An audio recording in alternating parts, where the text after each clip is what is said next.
ഗോൾഡിന്റെ ചാർട്ടാണ് ഇവിടെ എടുത്തിരിക്കുന്നത്. നിങ്ങൾക്ക് ഇവിടെ കൃത്യമായിട്ട് കാണാൻ പറ്റും നല്ല രീതിയിലുള്ള സെല്ലിംഗ് പ്രഷർ ഗോൾഡിൽ നിൽക്കുന്നു. സോ ഒരു ബൈ ട്രേഡിലേക്ക് പോകണോ ഒരു സെൽ ട്രേഡിലേക്ക് പോകണോ, ഇതായിരിക്കും നമുക്കൊരു കൺഫ്യൂഷൻ വരുന്നത്. അതിന് മുന്നേ നമ്മൾ ടെക്നിക്കലായിട്ടുള്ള കുറേ കാര്യങ്ങൾ അനലൈസ് ചെയ്യാനുണ്ട്. അതിനുവേണ്ടി നമ്മൾ ആദ്യം ചെയ്യേണ്ടത് എന്താണ് പ്രൈസിൽ നടക്കുന്നത് എന്നുള്ള കാര്യം നമ്മൾ അനലൈസ് ചെയ്യണം.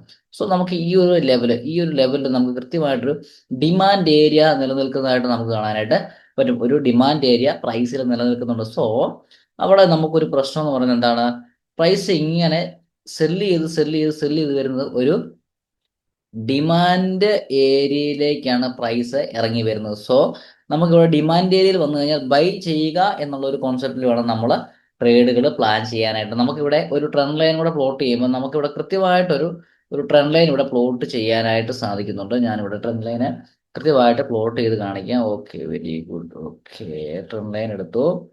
ഓക്കെ, ട്രെൻഡ് ലൈൻ ഇങ്ങനെ കണക്ട് ചെയ്ത് നമ്മൾ വരയ്ക്കുമ്പോൾ നമുക്ക് ഈ ഒരു ട്രെൻഡ് ലൈൻ ബ്രേക്ക് ഔട്ട് കിട്ടുമ്പോൾ നമുക്ക് ഒരു ട്രേഡ് പ്ലാൻ ചെയ്യാനായിട്ട് സാധിക്കുന്നതാണ്.